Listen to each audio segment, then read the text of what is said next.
Okay, hello there, I'm Dennis. Welcome to my channel. And in this video, I'm going to break the chain a little bit here.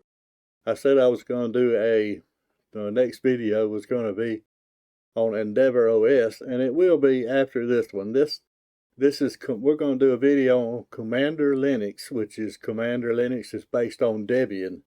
And I've got it all set up here, and I was going to do the actual installation. I do have it set up in a virtual box, and I can show you the installation. If after this video you decide you want to see an installation of Kumander Linux which uses a Debian installer, let me know and we'll cover that. But for now, let's bring up distro watch. You can see the country of origin is Philippines. Architecture is 64-bit only. Desktop is XFCE only.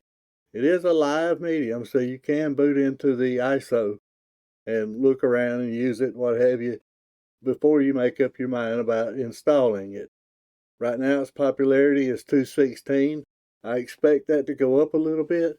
Kumander Linux is a Debian-based distribution featuring the XFCE desktop.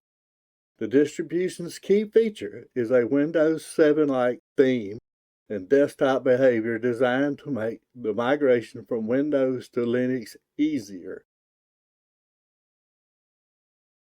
You can read here as well on DistroWatch some of the features. This latest release was June the 17th of 2023, or that's when its release date was. It has package management. It does apt, .deb packages and Flatpak. LibreOffice comes installed. It's based on Debian, or it has for the init system is System D. You can use ButterFS as well as ext4, which is what I use, and we'll show that here. Let's see if I go disk3-th, that'll tell you what it's formatted to, ext4. Some of the packages: AbiWord, Bash, scripting, Chromium, Cups is installed, E2FS progs, Firefox is installed, Inkscape K3B for disk burning is installed, which I like because I use optical drives, so K3B is perfect. That would be under multimedia. Let's see, K3B.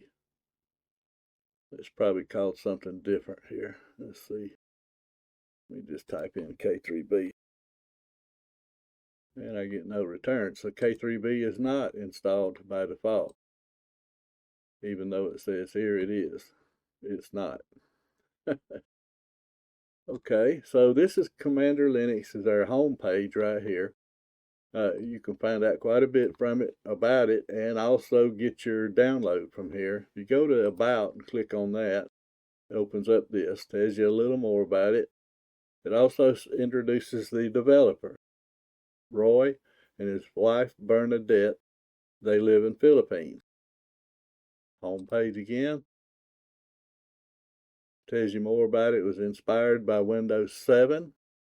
Google Chrome is the default web browser, so if you want to use Firefox as your default web browser, it's easy to set it up. Play games with your favorite games with Steam. It comes with LibreOffice. Now that I'm pretty sure it does. Let's find out. Yep, right here, as well as Atrial Document Viewer. Looking at videos is easy. Turn your PC into a home recorder with Odor 7, which is in the menu, but you'll have to set it up, install. Not quite ready to go.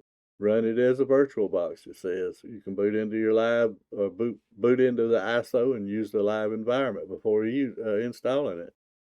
Support is available on their forum.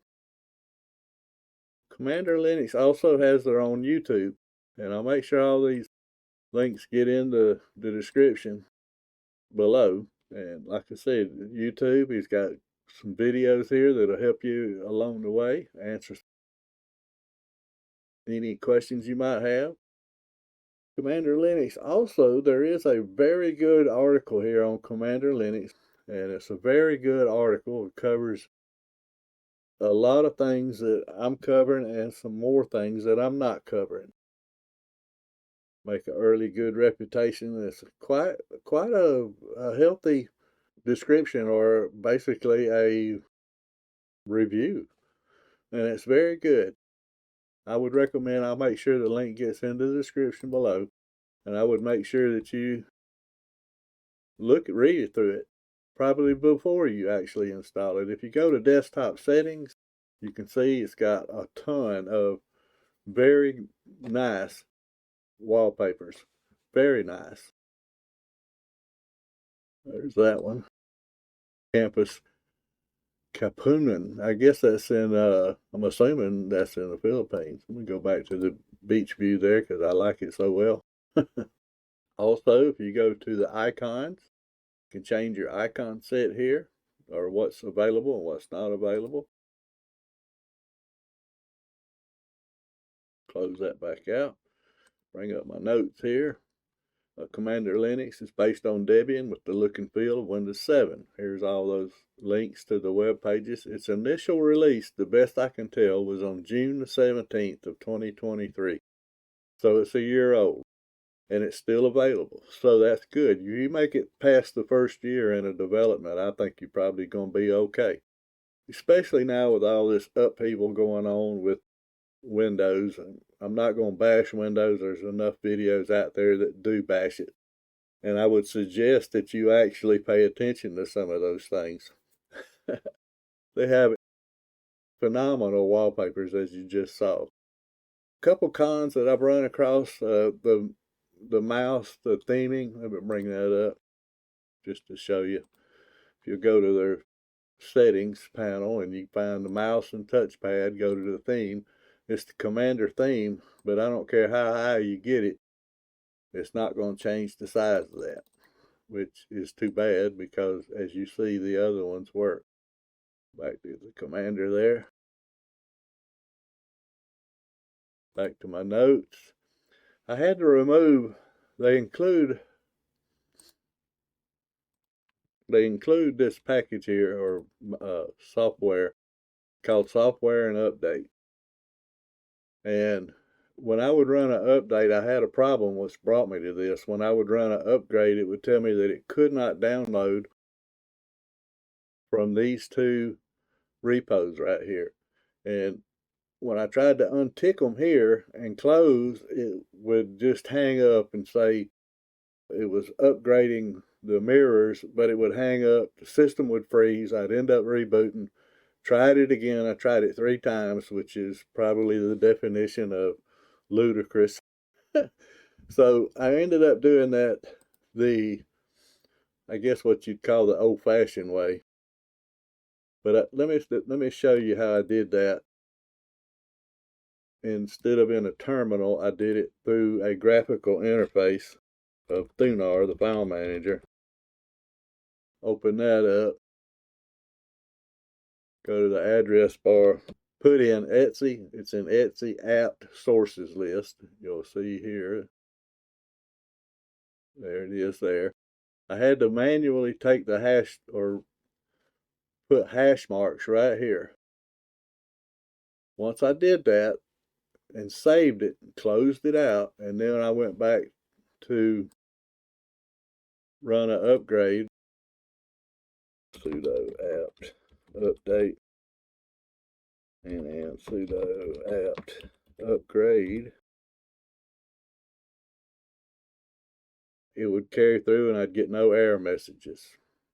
So it was a little glitch, and it was, I had to do some investigation to figure out how to do that. Luckily for me, I was familiar with the app, sources app, Etsy app sources.list. So I was able to, I knew what to do. I went to it and I did it. So a typical new Linux user is not going to know how to do that. So I'm not sure what the problem was or what caused the problem, but it required manual intervention. And like I said, a new Linux user is not going to know how to do that. Will require some investigation.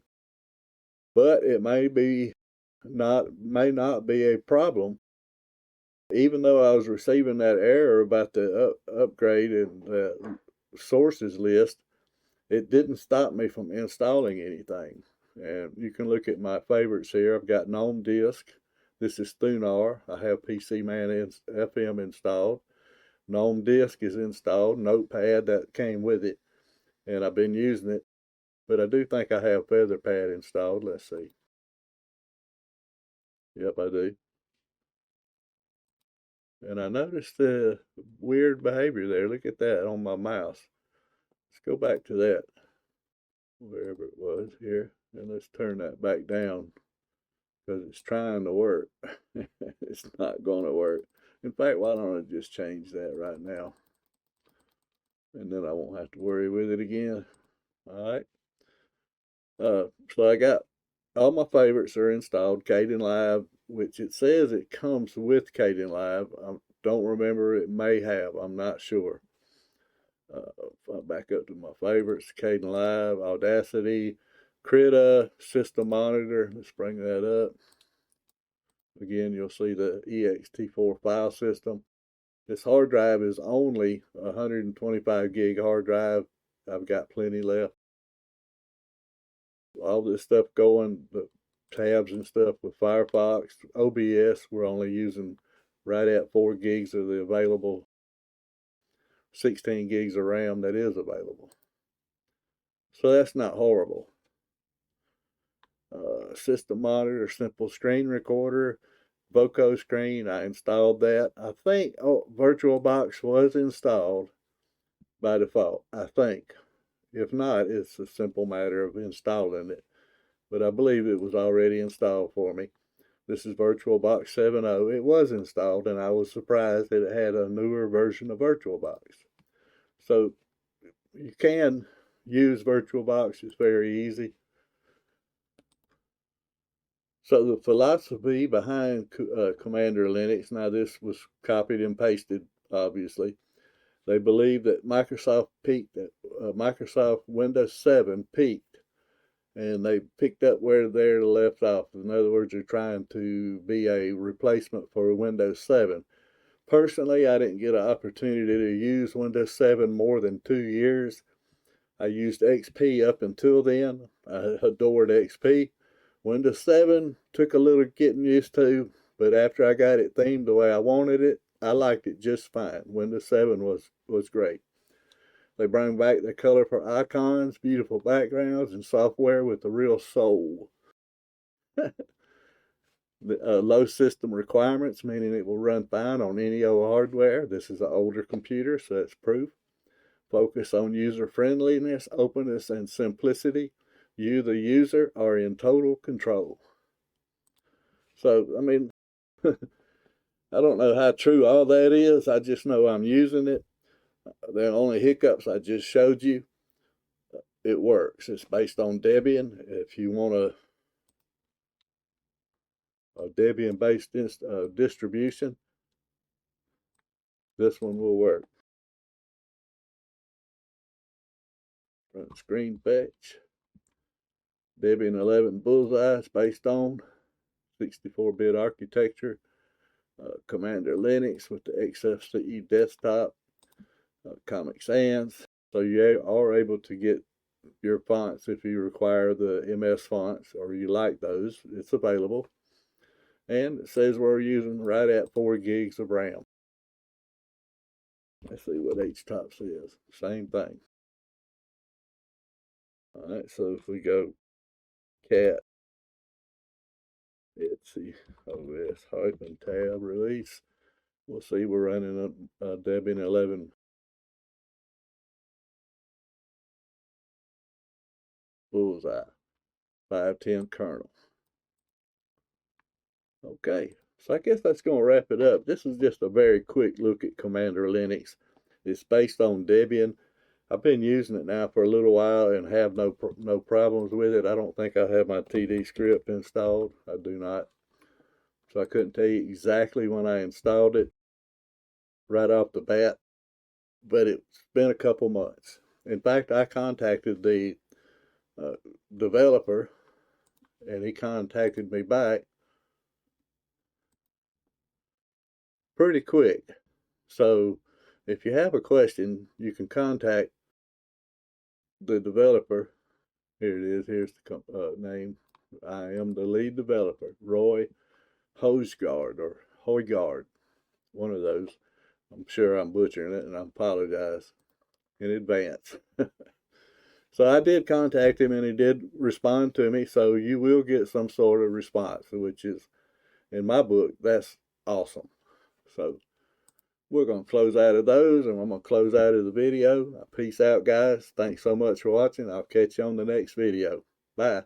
By the way, this is the same equipment that I used when I was recording the update on MX Linux, and it had to be something in that computer because all this seems to be working just fine on this computer.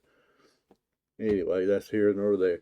Peace out, guys. Catch you on another video. Bye.